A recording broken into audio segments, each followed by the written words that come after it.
Hi everybody, welcome back to the Coderoom. All right, we've been going through all these different elements and styling them differently, and today is just another check mark in that, and we're going to talk about styling lists. All right.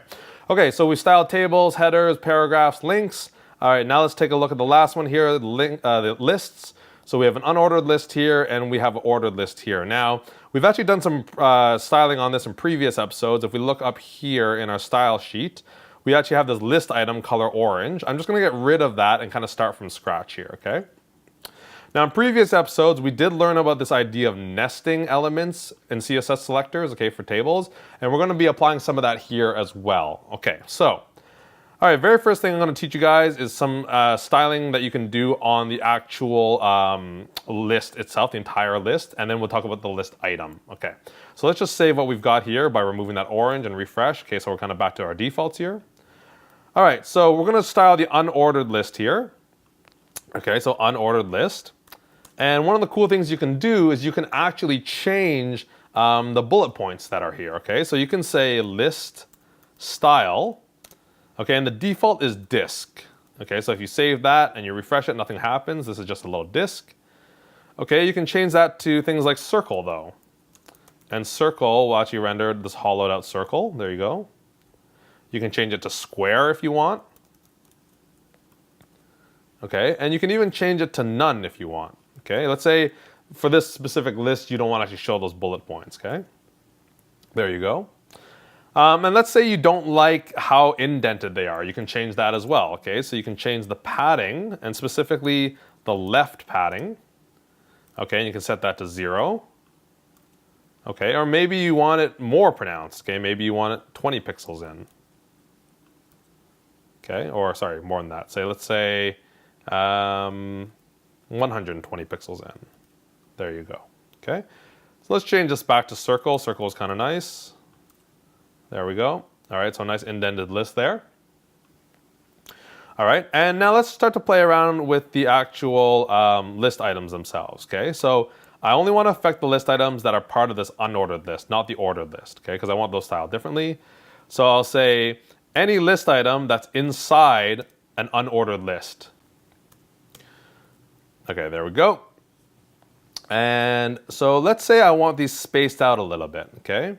So what I'm going to do is add some margin around the list item, okay? So I'll just say margin. And specifically, I want just below it, okay? So I want to add some space below each list item, okay? So I'll say margin bottom. Okay, and let's say I want 20 pixels below each list item. Refresh, and there we go, nice and spread out, okay? So we talked a little bit about padding, a little bit about margin, and just to give you a heads up, in a future episode, we're going to talk about the box model, and you'll understand more in detail what margin and what padding does, okay? All right, so there's our list, okay? And let's do the same thing to the ordered list. All right, so the ordered list, okay? I like the way the numbers are, so I'll leave those. But the padding, maybe I'll move that in as well. Okay, there we go. Now it's all lined up there.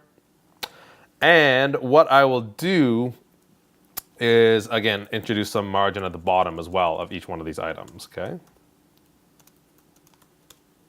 So margin, bottom, 20 pixels. There we go. Okay. Now, one thing I want to show you guys here is how you can kind of condense some of your code and split up some of your code, all right? So if we look here, our UL li and our order list li actually have the same values, okay? So if they will always have the same values, you can actually combine those, okay? And the way you do that is by comma separating, okay? So we've already seen what space separating does.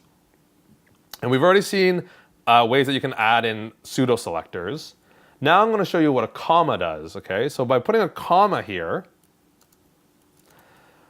okay, effectively what you're saying is for the ULLI, apply these values, and for the OLLI, apply these values, okay? So save that, and that shouldn't do anything to our page, all right? And now if you change the margin bottom for both of these, okay, so I'll say 50 pixels, it'll actually change for both of them, okay?